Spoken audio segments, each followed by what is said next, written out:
The Katha Upanishad in simple English presented by Swayam Prakash Sharma.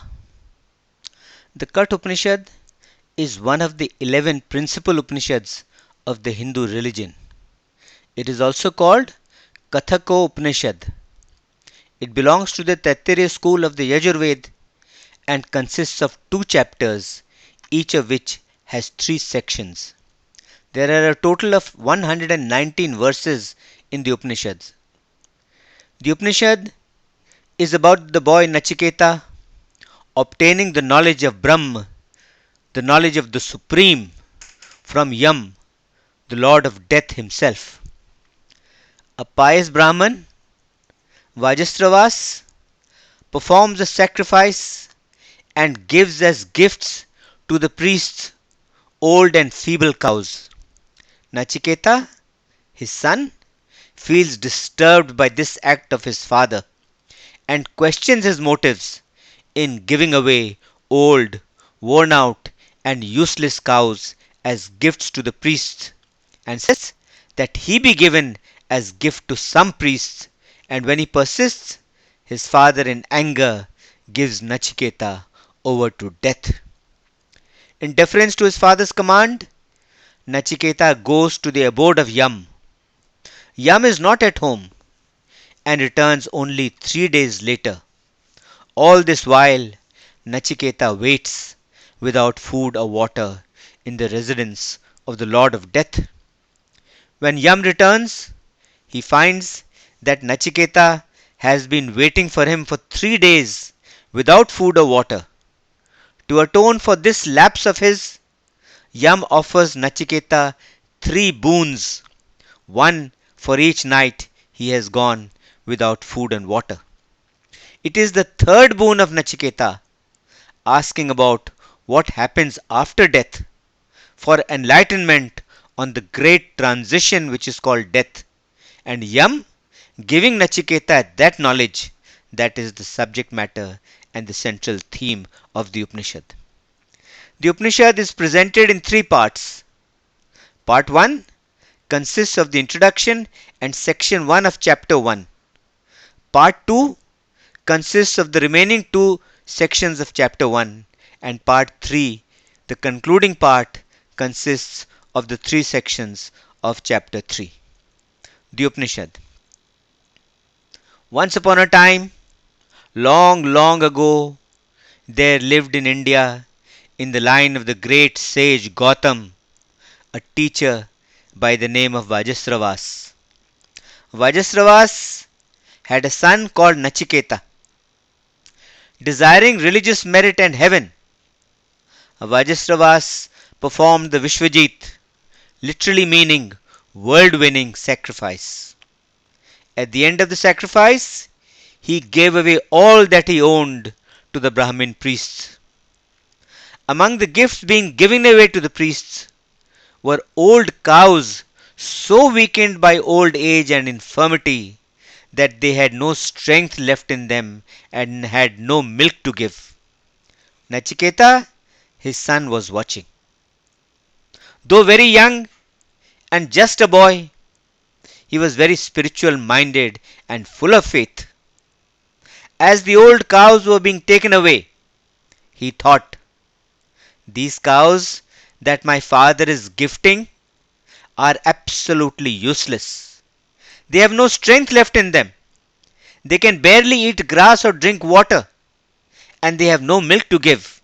Surely, these would be a burden for the one receiving them and would not give any benefit or joy to him.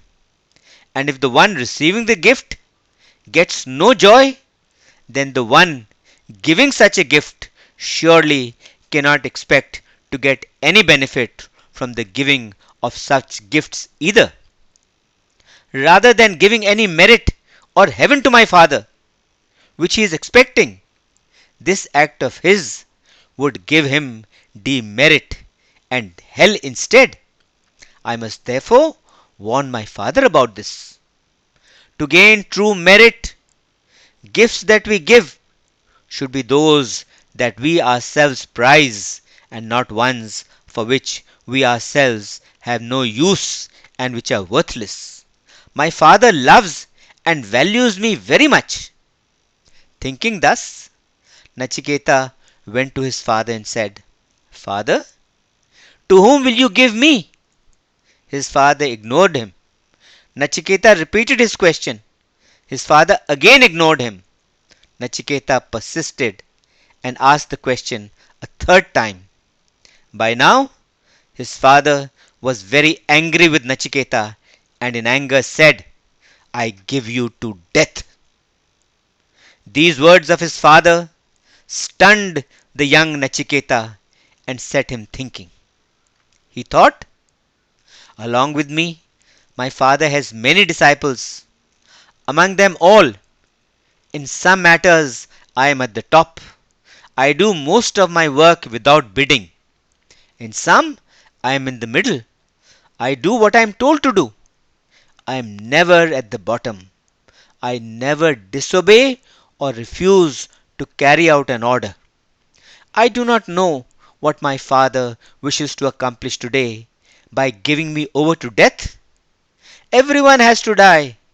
Our forefathers before us all died, and those who follow will also die. Just as corn sprouts, ripens, falls, becomes seed, and grows again, so too do mortals grow old and infirm with age. They die and are born again. But I have not grown old, so why should I have to die? However, in deference to the command of his father, Nachiketa reaches the abode of Yam, the lord of death. Yam was not at home. Nachiketa waited 3 days and 3 nights in the home of Yam without food and water before Yam returned. When the lord of death returned to his dwelling, he found that the young Nachiketa had been in his home, waiting for him for 3 days and 3 nights without food or water. He shuddered to think of the plight of those in whose house such a one remains unfed.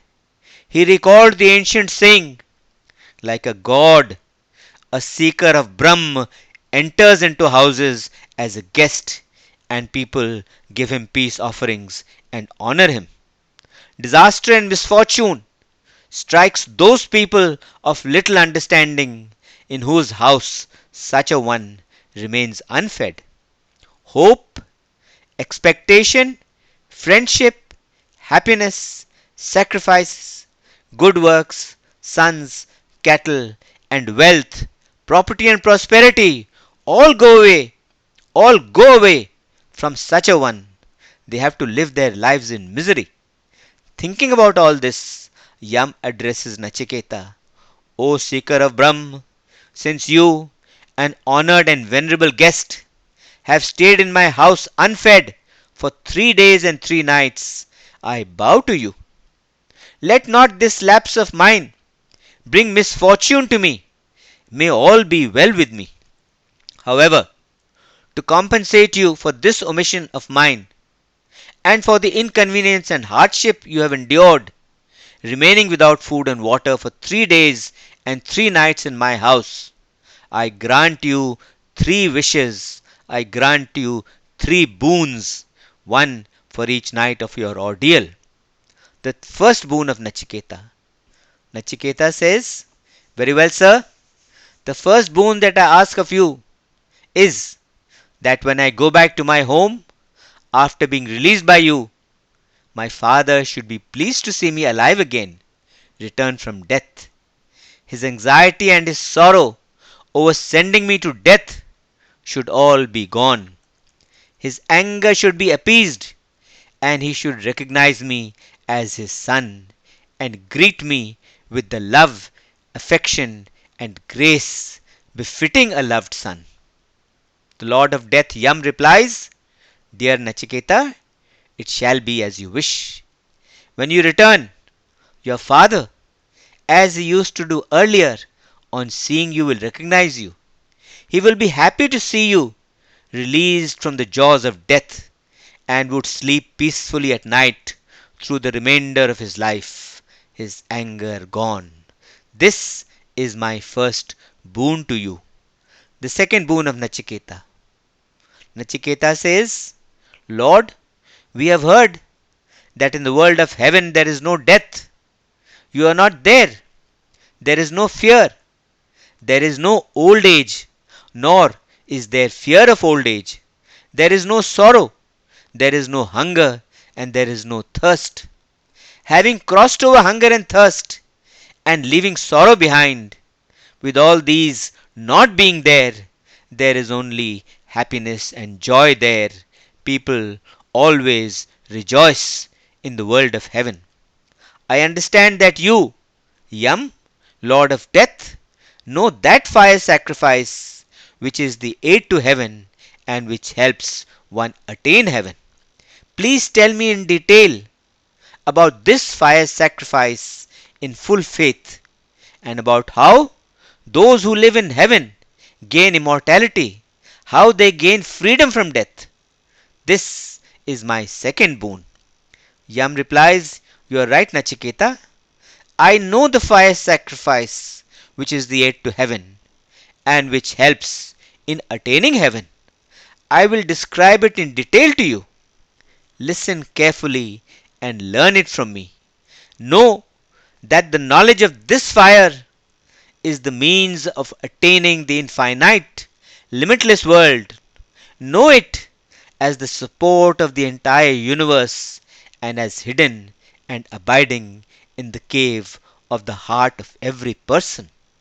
Yam then went on to describe in detail that fire sacrifice which is the beginning of the world from where the world originated. He described the kind of bricks to be used, the number of bricks to be used, and the way and the manner they should be put together to build the fire altar. Yam then asked Nachiketa if he had understood what was told to him. Nachiketa repeated exactly as Yam had told him to show that he had indeed understood everything perfectly. This pleased the Lord of Death very much, and he said, Nachiketa, I am very pleased with you and give you here and now another special boon.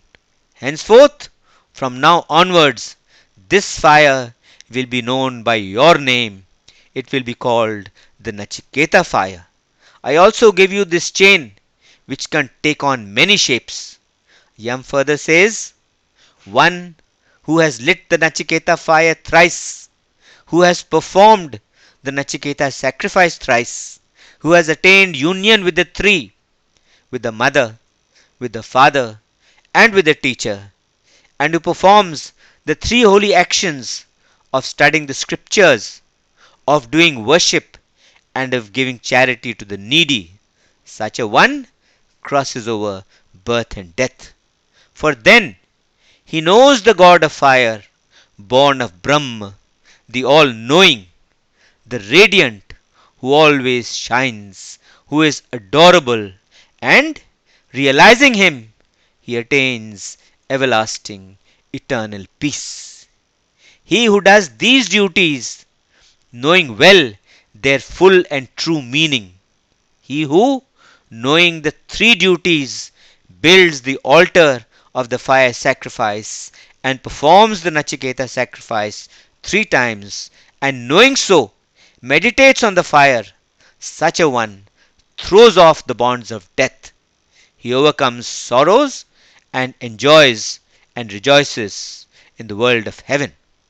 This fire sacrifice leading to heaven, Nachiketa, will henceforth be known by your name. This is my second boon to you. Choose now your third boon, Nachiketa. The third boon of Nachiketa. Nachiketa asks Yam, Lord, there is this doubt with regard to one who departs from this world after death.